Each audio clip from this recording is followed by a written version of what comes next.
Irmãos e irmãs, eu convido você neste momento a ouvir a palavra do Senhor. Eu convido você a abrir a palavra de Deus no Evangelho segundo Gálatas.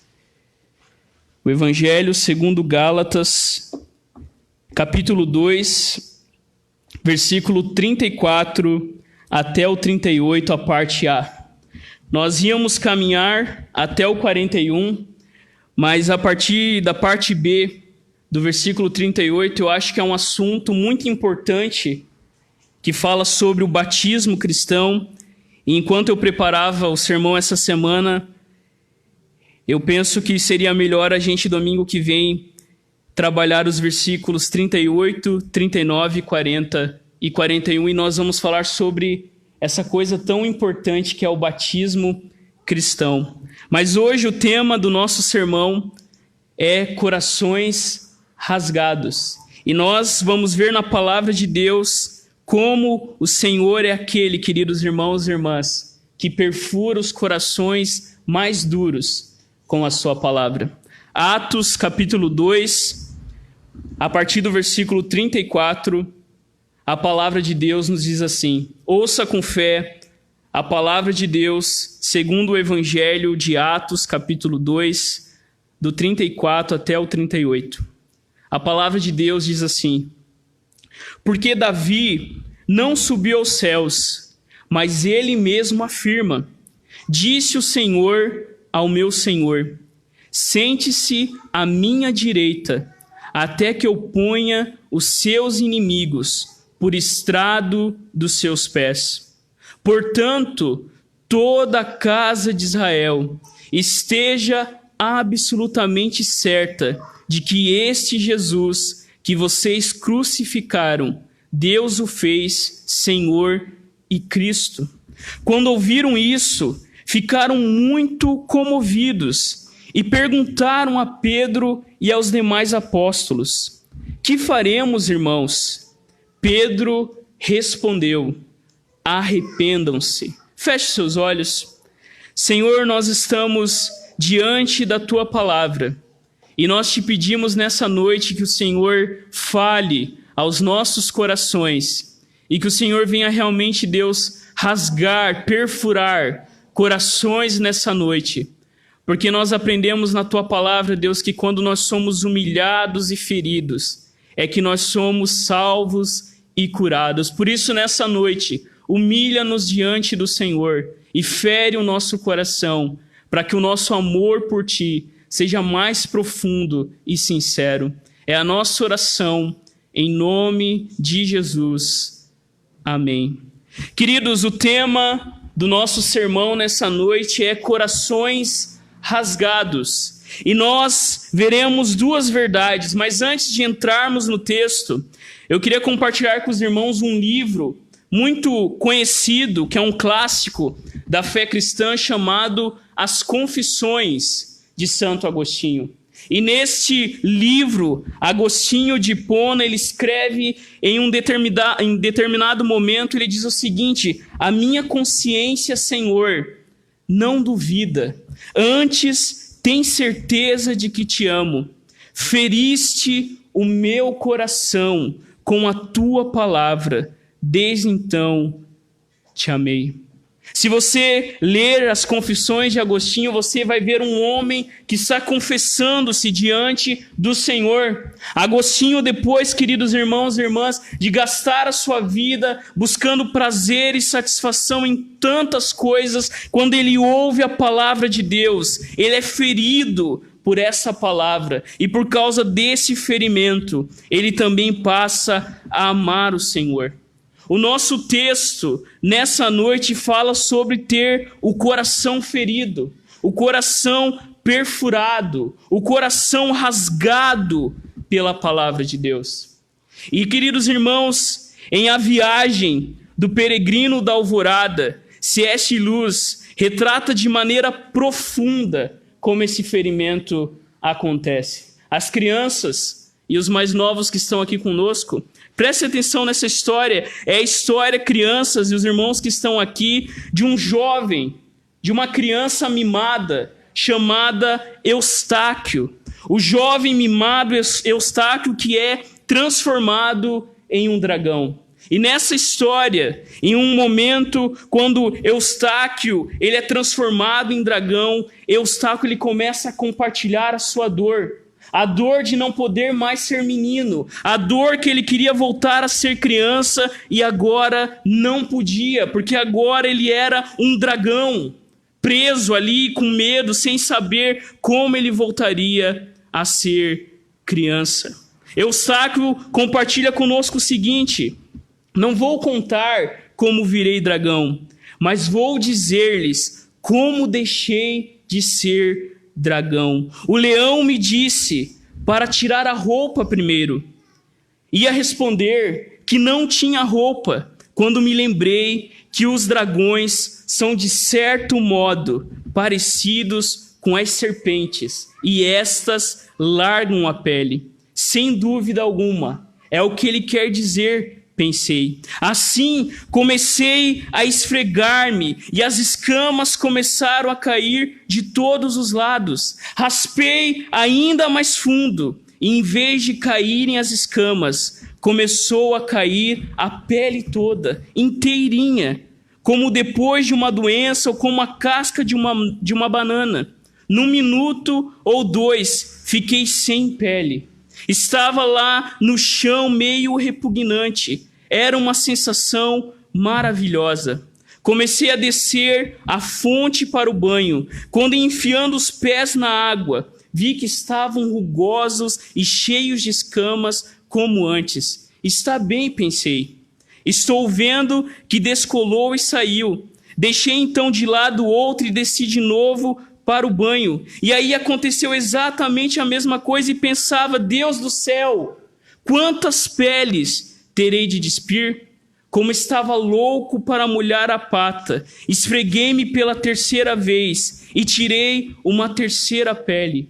Mas quando, queridos irmãos, Eustáquio, ele olha para ele mesmo, ele olha e percebe que está da mesma maneira. Então o leão disse, mas não sei se falou, Eustáquio diz: eu tiro a sua pele. E Eustáquio diz que ele tinha muito medo daquelas garras, mas ao mesmo tempo ele estava louco para se livrar daquilo. Por isso, queridos irmãos, Eustáquio se virou de costas e ele deixou que Aslan tirasse a sua pele. A primeira unhada que me deu foi tão funda que julguei ter atingido o coração. E quando começou a tirar-me a pele, senti a pior dor da minha vida.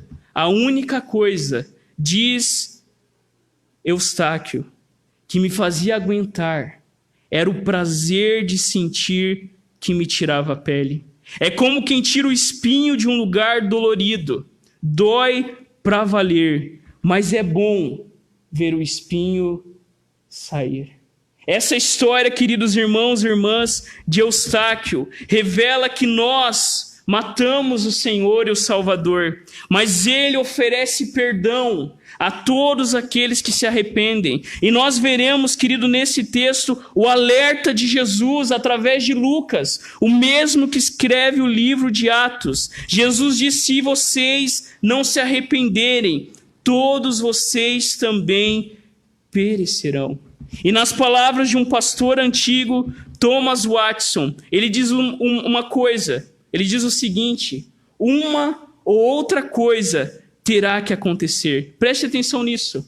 Ou o pecado se afogar nas lágrimas do arrependimento, ou a alma queimar-se para sempre. Assim como Eustáquio, queridos irmãos e irmãs, que precisou ser ferido por asno para ser curado, da mesma maneira, nós precisamos nos arrepender e crer em Jesus. E nós veremos, queridos, em nosso texto, como a palavra de Deus, ela humilha as nossas vidas. Olhe no texto, fique com a sua Bíblia aberta e acompanhe comigo. A primeira verdade, queridos, que nós vemos é que a verdade de Deus nos humilha. Observe o texto, os versículos 34 e 35 nos diz assim: porque Davi não subiu aos céus, mas ele mesmo afirma: Disse o Senhor ao meu Senhor: sente-se à minha direita, até que eu ponha os seus inimigos por estrado dos seus pés. Os irmãos lembram do nosso último sermão, há 2 domingos atrás, quando nós vimos que Davi, como profeta, não estava falando dele mesmo nos Salmos, mas ele estava falando de Jesus Cristo. Queridos irmãos, Davi, ele olha para frente, ele olha em direção ao Cristo ressurreto e exaltado, e a primeira coisa que nós vemos aqui é que a verdade de Deus nos humilha até mesmo o rei Davi. O maior rei de Israel sabia que o reino prometido de Deus, que seria para sempre, não era um reino construído em cima dele mesmo, mas era um reino que viria do descendente de Davi, da raiz de Davi. Queridos, a primeira coisa que nós vemos aqui é que a verdade de Deus nos humilha. A verdade de Deus, ela humilha qualquer pretensão humana de tentar construir algo diante de Deus. A verdade de Deus nos humilha, pois ela diz que o único rei soberano sobre toda a terra é Jesus. A verdade de Deus nos humilha, porque ninguém, nem Davi, que era o rei, o homem segundo o coração de Deus, nem Davi subiu aos céus, Davi continuava morto diante de Deus. Ninguém pode ficar de pé. E como profeta, como nós vimos no domingo, Davi estava falando daquele que seria o rei perfeito. E agora, queridos, Pedro, ele continua mostrando que o verdadeiro Senhor, o verdadeiro Rei de toda a terra era Jesus. Porque observe no texto, de fato, Davi não subiu aos céus. Davi estava morto e continuava morto. Davi não subiu aos céus. Davi continua morto. Quem tiver o privilégio aqui de visitar Jerusalém, eu acho que todo mundo tem esse desejo, esse sonho de conhecer, está lá o túmulo de Davi. É visitado até hoje por judeus e cristãos em todo o mundo. Davi, ele continuava morto. Mas, queridos irmãos e irmãs, esse salmo, o Salmo 110 que nós começamos o culto, Pedro usa na sua pregação para dizer que alguém subiu. Davi não subiu, nenhum homem subiu, mas Jesus Cristo foi o único que subiu e sentou-se à destra de Deus. Queridos, Cristo subiu aos céus, o único homem que subiu aos céus por guardar a lei de Deus foi Jesus. E Jesus, sendo Deus, sendo o Criador de todas as coisas, a palavra de Deus nos ensina que Jesus não quis ser igual a Deus, mas ele se humilhou, queridos irmãos, e se fez servo. E nas palavras de um teólogo brasileiro chamado Leonardo Boff, todo menino quer ser homem, todo homem quer ser rei, todo rei quer ser Deus, só Deus quis ser menino. Jesus era Deus e ele desceu, e porque ele desceu, queridos, a maior humilhação da cruz, ele foi exaltado à destra de Deus. Porque olha no texto, disse o Senhor ao meu Senhor: sente-se à minha direita. Queridos, isso revela a soberania de Cristo sobre toda a realidade. É Deus Pai, aqui no hebraico, eu não sou muito assim conhecedor, mas esse primeiro Senhor no hebraico é Yahvé. E Yahvé é o nome de Deus, o Criador, e é Deus Pai falando não a Davi, mas falando ao Deus Filho, ao Senhor Jesus, que no hebraico a palavra aqui é Adonai. É Deus e Yahvé, o Pai, queridos irmãos, dizendo a Jesus: senta-se à minha direita. Aqui, queridos, Pedro revela para nós nesse salmo, queridos irmãos e irmãs, a realeza e o reinado de Cristo sobre todo o mundo. Quando Deus fala, senta-se à minha direita, aqui Pedro está dizendo que esse salmo se cumpre em Jesus, aquele que tem o domínio sobre todas as coisas. E aqui, queridos, é uma coisa que nós sempre temos falado: como você lê a Bíblia? Você não pode ler a Bíblia sem entender que a Bíblia fala de Jesus. E esse salmo, escrito há mais de 1000 anos antes de Cristo, se referia a Jesus, aquele que tem o domínio, aquele que tem o poder, aquele que é o verdadeiro sacerdote, que exerce o seu domínio sobre o mundo. Cristo, queridos irmãos, está sentado à direita de Deus. E o que ele vê? Olhe no texto, o que Jesus vê exatamente neste momento. Até que eu ponha os seus inimigos por estrado dos seus pés. Queridos, Cristo vitorioso está em seu trono. A igreja avança, a fé cristã continuará até que todos os inimigos de Jesus se prostrem aos seus pés. E não importam quais sejam os inimigos.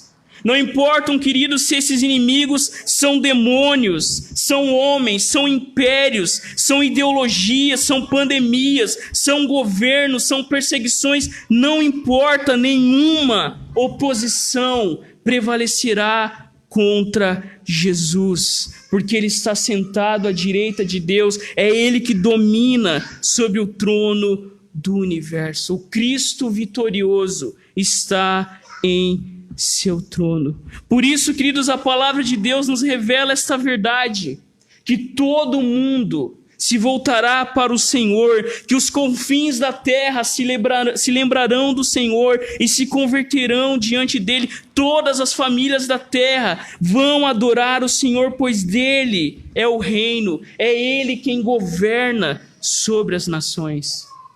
Daniel, queridos, que enfrentou um tempo muito difícil diante do exílio na Babilônia, quando o povo de Deus estava exilado, quando o povo de Deus estava longe de Jerusalém e clamava por socorro. Daniel nos diz que Deus é aquele que muda o tempo e as estações, é Deus que remove reis e estabelece reis, é Ele, queridos irmãos e irmãs, que controla e que é soberano sobre todas as coisas.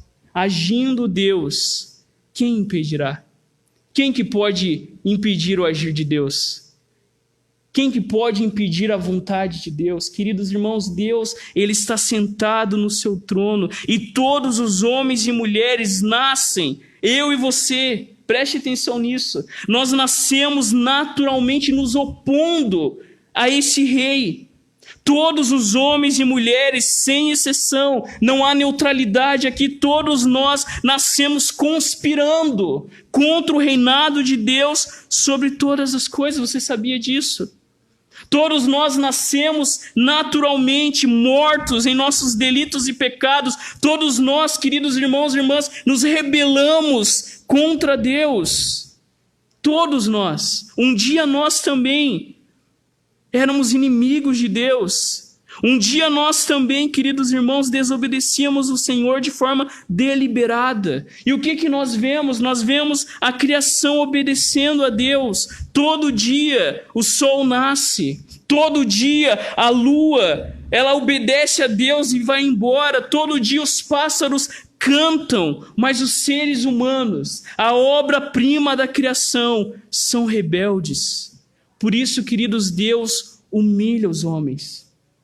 Por isso que Deus humilha os arrogantes. Por isso que Deus humilha líderes, sejam religiosos ou sejam civis. Deus humilha todos os homens, porque somente Ele é rei sobre toda a terra. Queridos irmãos, fora do Éden, em nossa rebelião contra o Criador, nós insistimos em colocar outras pessoas e outras coisas no lugar de Deus. Nós não estamos longe de Babel.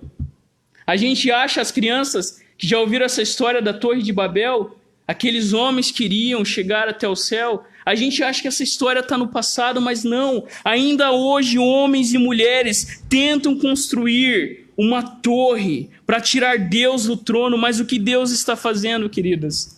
Deus continua mostrando o seu poder, ferindo homens e mulheres, humilhando homens e mulheres com a sua palavra. Porque olhe no texto, versículo 36, Pedro, queridos, diante daquela multidão de israelitas, de judeus, ele diz o seguinte: portanto, toda a casa de Israel, esteja absolutamente certa de que este Jesus que vocês crucificaram, Deus o fez Senhor e Cristo. Queridos, imagina essa cena. Mais de 3.000 pessoas ali ouvindo o Pedrão pregando. E Pedro vai e diz, olha, sabe aquele que vocês mataram há 50 dias atrás? Sabe aquele que vocês gritaram, crucifica-o, crucifica-o, e preferiram soltar Barrabás, um assassino, realmente culpado, no lugar de alguém inocente que não tinha nenhuma acusação contra um homem sem pecado? Sabe aquele homem que vocês mataram, aquele homem que vocês rejeitaram? E os ouvintes ali ouvindo, pois então, esse homem foi feito Senhor e Cristo sobre todas as coisas. E essa, queridos, era a mensagem da igreja. Diante, queridos, dessa realidade que Pedro apresenta, olhando para o Antigo Testamento, Pedro diz, olha, Jesus foi feito Rei e Senhor sobre todo mundo. E Pedro diz, observe no texto, tenham absoluta certeza, não duvidem, aquele que vocês crucificaram foi feito Senhor e Cristo pelo próprio Deus. O Cristo que não foi apenas vendido, mas que foi crucificado pelo seu povo. Cristo, queridos, era uma ameaça contra os religiosos de sua época, que confiavam na sua moralidade, que confiavam naquilo que faziam. Cristo era uma ameaça contra todos aqueles que insistem em querer ser rei, que insistem em querer fazer as coisas do seu jeito. Cristo era uma ameaça, pois ele feriu o ego e as desculpas humanas. Jesus começa pregando e ele diz, arrependam-se. João Batista perde a sua cabeça porque ele confrontava as pessoas. E ele perde a sua cabeça porque ele dizia coisas delicadas, como raças de víboras. Como que vocês vão escapar da ira vindoura? E Pedro está dizendo exatamente isso. Vocês mataram Deus. Vocês mataram Jesus. Jesus de Nazaré, o filho de Maria. Agora ele está sentado ao lado de Deus, porque este que vocês rejeitaram foi feito Senhor e Cristo. Pedro, ele conclui o seu sermão afirmando, querido, essas duas realidades sobre Jesus. Kyrios e Christon. Kyrios e Christon revelam a autoridade e a supremacia de Jesus. Jesus é o Senhor. Essa é a primeira confissão de fé da igreja primitiva. Essa era uma música, um cântico, um hino que a igreja cantava. Jesus Cristo é o Senhor. E quando essa canção e essa verdade começou a sair do meio da igreja, chegando nas praças públicas, a igreja foi perseguida, porque a igreja dizia, não é César o Senhor, mas Jesus é o Senhor. A igreja cristã foi perseguida porque ela não aceitava vários deuses, ela não aceitava ver o imperador romano como Deus, como Augusto, como Senhor. E a igreja então é perseguida por dizer, nós não podemos ser leais a ninguém além de Jesus.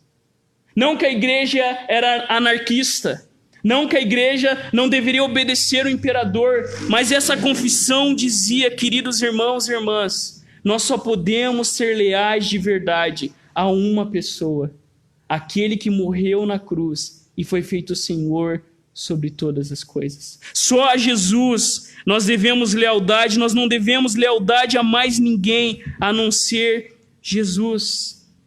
O Cristo, o Messias. E aqui, queridos, Pedro estava dizendo, olha, sabe aquilo que todos nós judeus esperávamos? A grande expectativa, a esperança de que Deus prometeu um Messias, de que Deus prometeu o seu ungido. Pois bem, o Senhor e o Salvador do mundo é Jesus Cristo. E quando aqueles homens, eles ouvem essa mensagem, a verdade de Deus não apenas humilhou aqueles homens, não apenas fez com que aqueles homens se sentissem realmente culpados, mas a palavra de Deus também feriu profundamente o coração daqueles homens. Olhe comigo a segunda verdade, entre os versículos 37 e 38. Não somente somos humilhados, mas somos feridos por essa verdade. A reação daqueles ouvintes revela exatamente o que a palavra de Deus faz. Observe o texto, versículo 37, quando ouviram isto, ficaram muito comovidos e perguntaram a Pedro e aos demais apóstolos: que faremos, irmãos? Quando aquela multidão ouve que o homem que eles mataram, aquele que, como Isaías descreve, oprimido e humilhado, que não abriu a sua boca, quando eles ouvem que aquele que foi considerado aflito, ferido de Deus e oprimido, quando eles ouvem essa mensagem, os seus corações são comovidos. Algumas versões, não sei qual versão você está vendo aí no seu celular, algumas versões diz compungiu-lhe-se os corações. Outras versões diz que partiu o coração deles. E outras versões ainda diz que o coração ficou aflito. Mas, queridos, o termo aqui quer expressar algo como ser perfurado. O termo aqui, compungir-se, partir, é literalmente ter o coração rasgado. E aqui, queridos, nós vemos a obra do Espírito Santo. É o Espírito Santo que já estava ali agindo no meio daquela multidão, perfurando os corações de pedra daqueles homens e daquelas mulheres. E nós vemos o Espírito Santo, queridos, rasgando e trazendo arrependimento àquelas pessoas. É o Espírito Santo que estava ali realmente trabalhando no coração daquelas pessoas e atingindo em cheio o coração daquela multidão. Quando Pedro ele prega a palavra de Deus, olhando para Joel, olhando para os Salmos, o Espírito Santo pega aquela mensagem e atinge, e rasga, e perfura, queridos, o coração daquela multidão. E eles não têm como escapar, eles perguntam: o que faremos? O que faremos diante dessa realidade? O que faremos diante dessa verdade? Aqui, queridos, nós vemos que o verdadeiro arrependimento é uma graça salvadora, que é operada no nosso coração pelo Espírito Santo de Deus e por meio da palavra. E nós começamos a reconhecer e a sentir o perigo que nós nos encontramos. Era assim que aquela multidão estava. O coração deles foi perfurado pelo Espírito Santo de Deus e agora eles perguntam: o que faremos? Queridos, quando o Espírito de Deus atinge o nosso coração, essa é a pergunta que nós fazemos. O que faremos diante disso? A pregação de Pedro, queridos irmãos e irmãs, ela fere aquelas pessoas, porque nós estamos caminhando nesse sermão de Pedro. Hoje é o 3º domingo, e nós vemos que desde Joel, passando pelos Salmos, a mensagem é urgente. O que vocês estão vendo é que aquele que foi rejeitado foi feito soberano. E diante, queridos, dessa verdade não há outra pergunta senão: o que faremos? Quando João no deserto pregava, preparando o caminho para Jesus, as pessoas perguntavam a João Batista: o que faremos? Quando Paulo e Silas cantavam e oravam presos e a prisão veio abaixo, o guarda pergunta: o que devo fazer para ser salvo? Assim como Jesus, que quando começou a pregar e curar, ele confrontava, ele feria os seus ouvintes. Mas esse ferimento, queridos irmãos e irmãs, que Jesus fazia, era um ferimento que trazia vida, que trazia salvação. Jesus, ele confrontava. Observe os encontros que Jesus teve. Quando ele pergunta para a mulher samaritana: aonde está o seu marido? Jesus toca na ferida daquela mulher. Quando Jesus se encontra com Nicodemos, Jesus fala para aquele mestre da lei que sabia tudo sobre a lei de Deus. E Jesus falou: é necessário nascer de novo. Jesus toca na ferida de Nicodemos ao ponto dele perguntar: como que eu posso voltar para o ventre da minha mãe? Queridos irmãos e irmãs, Jesus nos fere, mas isso que Jesus faz, irmãos e irmãs, traz vida. O ferimento que Jesus faz, irmãos e irmãs, é como nós lemos no começo, é como nós ouvimos no começo com Agostinho: feriste-me com a tua palavra, então te amei. Aquelas pessoas, queridos, elas ouvem que elas mataram o Senhor, e elas, queridos, realmente recebem um evangelismo de impacto. Eles foram impactados com aquela verdade. E aqui, queridos, há algo sério para a gente refletir. Existe verdade na afirmação, e a gente fala isso, e não tem problema falar isso. Nós falamos: Jesus te ama, não falamos? Mas, queridos, essa não é a verdade completa. Essa não era a mensagem da igreja primitiva, nem da igreja, nem de João Batista, nem de Jesus e nem de Paulo. Você pode pegar de Mateus ao fim da Bíblia. A mensagem da igreja nunca era Jesus te ama. A mensagem da igreja sempre foi: arrependam-se. A mensagem da igreja sempre foi mostrar aos homens que eles são culpados diante de Deus. Que todos nós nascemos culpados diante de Deus porque fomos nós que matamos o Senhor da glória. Fomos nós que nos rebelamos contra o Criador. E, queridos, diante disso, não há outra reação a não ser perguntar: o que faremos? A mensagem da igreja primitiva era o Cristo crucificado, e diante do Deus ferido, e diante do Deus ensanguentado, nós perguntamos: o que faremos? E você que está aqui, você que está nos ouvindo, queridos, as boas novas só são realmente boas. A graça é mais graça, a graça é mais desejada quando você entende o seu estado. Antes de dizer Jesus te ama, você precisa entender que eu e você nascemos inimigos de Deus, que eu e você matamos Jesus, que eu e você crucificamos Jesus na cruz. A graça é muito mais maravilhosa quando nós entendemos que nós matamos o Salvador. A graça é muito mais profunda quando a gente entende que a culpa não foi de Adão, mas foi nossa. Nós em Adão faríamos a mesma coisa. Nós temos que entender que não somente aquela multidão era culpada pela morte de Jesus, mas nós também matamos o Salvador. Nós, queridos irmãos e irmãs, matamos o Senhor. Não há neutralidade, há urgência nessa mensagem. Confronte as pessoas, confronte, porque era isso que Jesus fazia. E é exatamente isso que Pedro faz. Observe, queridos, o versículo 38. Pedro, então, prontamente, ele responde, ele faz aqui uma declaração apostólica. E essa declaração, queridos irmãos e irmãs, perceba, ela caminha por todo o livro de Atos. Pedro respondeu: arrependam-se. Essa, queridos, é a mensagem da igreja. A mensagem da igreja é que há um problema com o ser humano. A mensagem da igreja é que há um problema com o nosso mundo. E sabe qual é o problema? Nós.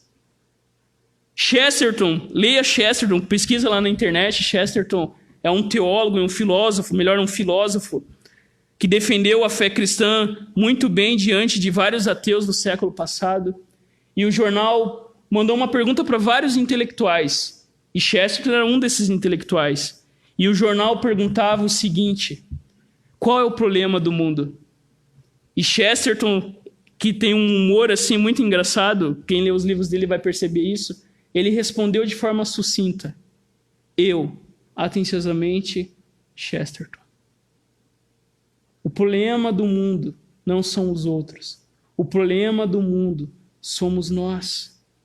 Nós que nascemos mortos em delitos e pecados. Nós, irmãos e irmãs, que rejeitamos o Senhor, nós que procuramos satisfação fora dele, fomos nós que adoramos, como Paulo diz, a criatura no lugar do Criador. E Pedro então diz: arrependam-se. E o termo aqui, queridos, é uma palavra que nós conhecemos, é metanoia, não paranoia. Porque, e infelizmente tem crentes paranoicos. Não é mente confusa que quer dizer paranoia. É metanoia, é mudança de mente, é mudança de direção, é mudança literalmente, você é outra pessoa. Quando nós nos arrependemos, queridos irmãos e irmãs, eu não sou um Rafael melhorado, eu sou um novo Rafael.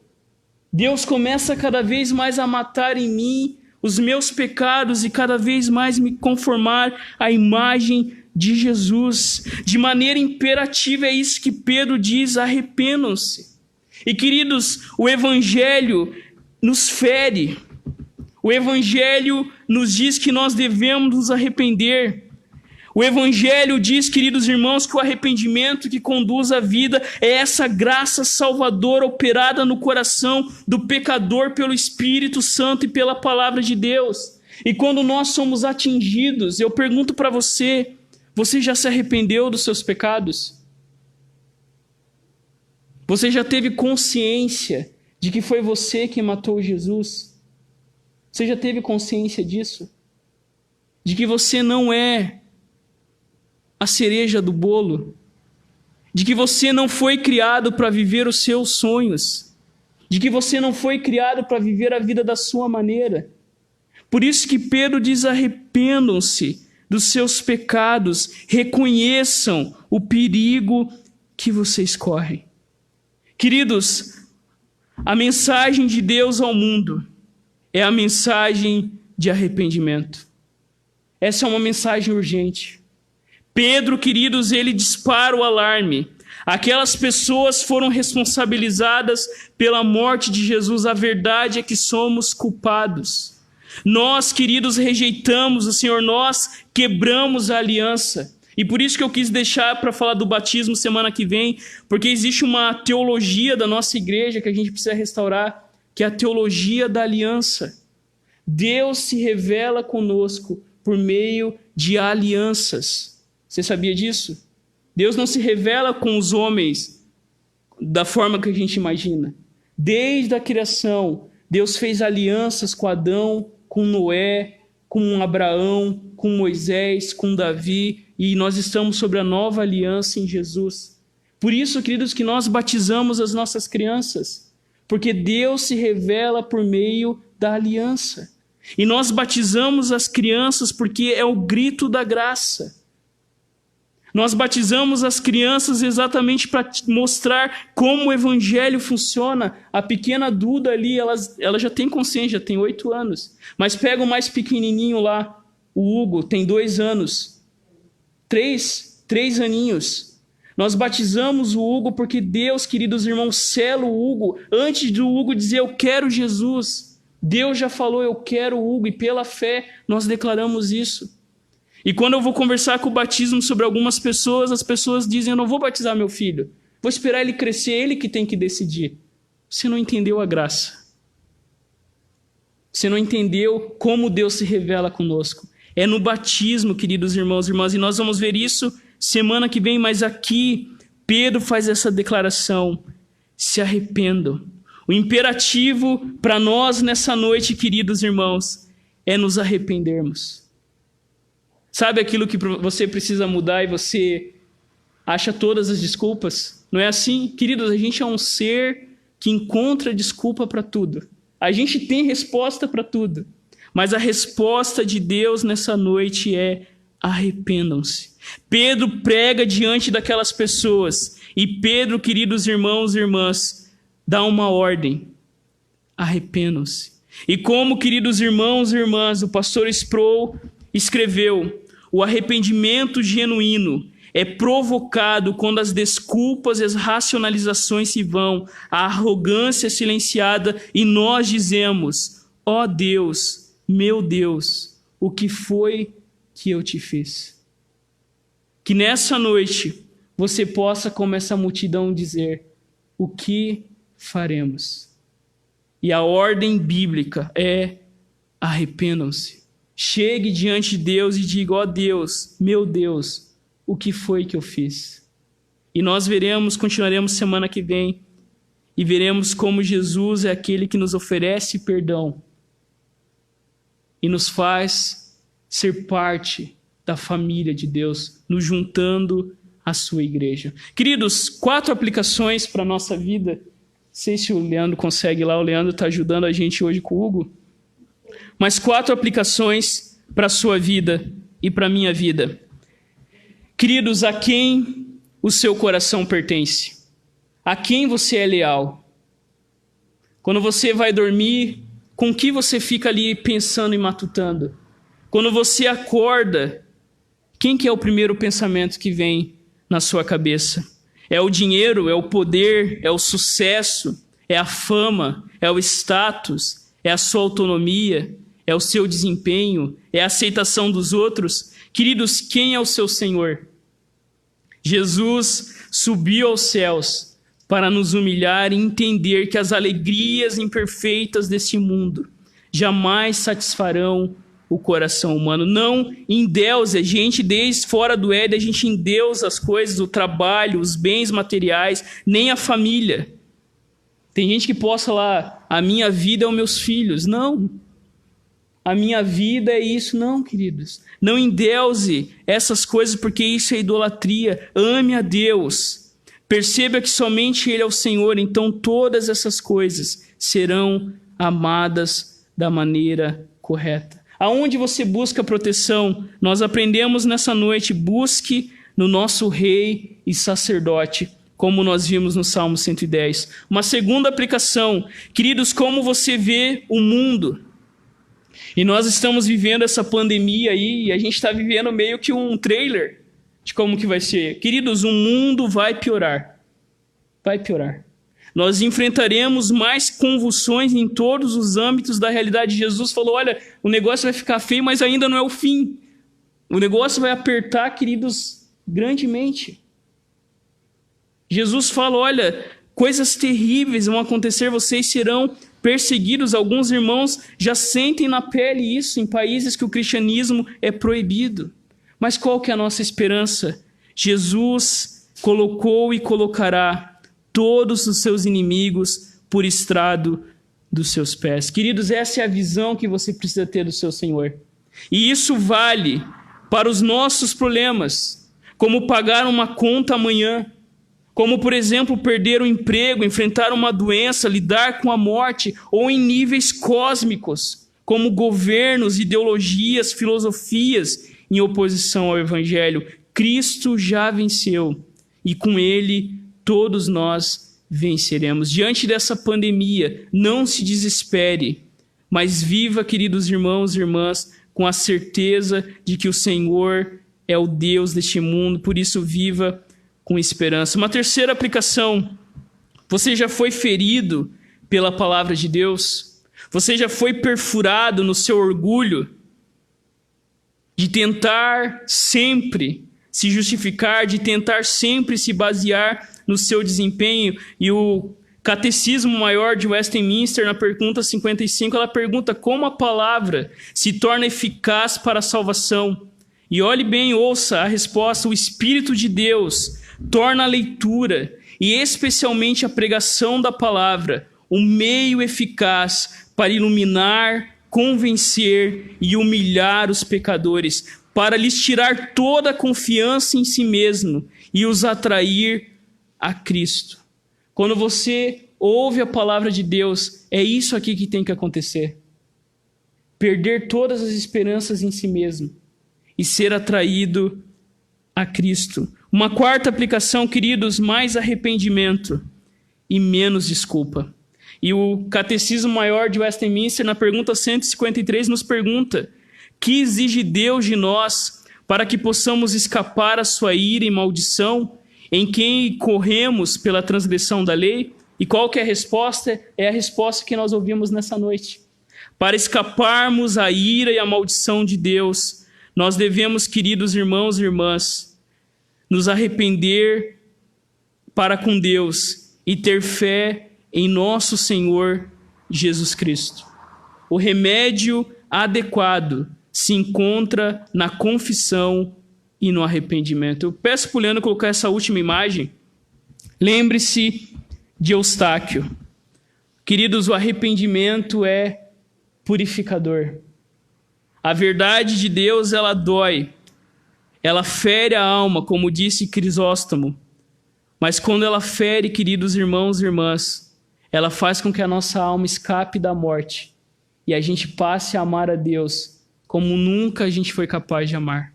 É quando somos feridos pela palavra de Deus que nós podemos dizer: feriste-me com a tua palavra, e então te amei. Feche seus olhos, coloque a sua vida diante do Senhor.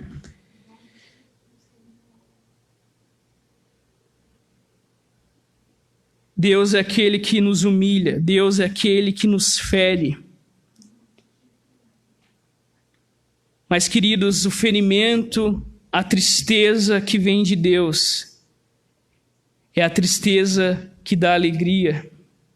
O arrependimento que vem de Deus é o arrependimento que nos dá perdão e nos faz fazer parte do povo de Deus. Santo Deus, nós ouvimos Jesus nessa noite nos dizendo: arrependam-se e crede no Evangelho. Nós ouvimos, Deus, a tua igreja, que tem essa mensagem corajosa, a mensagem apostólica, a mensagem urgente, que nós só podemos ter paz contigo através de Cristo Jesus. E quando, Deus, nós somos humilhados, quando nós somos feridos, nós somos feitos nova criatura. E nós queremos, ó Deus, sermos nova criatura, com novos desejos, com novas intenções, com uma nova mentalidade. Isso acontece quando o teu Espírito converte o nosso coração. E nós te pedimos, Senhor, converta aqueles que precisam de conversão. E arrependimento a nós que já fomos convertidos um dia, que nós possamos nos arrepender cada vez mais, porque o arrependimento e a fé são as duas asas que nos levam para o céu. Que seja assim, ó Deus, em nome de Jesus é a nossa oração. Amém. Amém. Queridos irmãos, neste momento nós vamos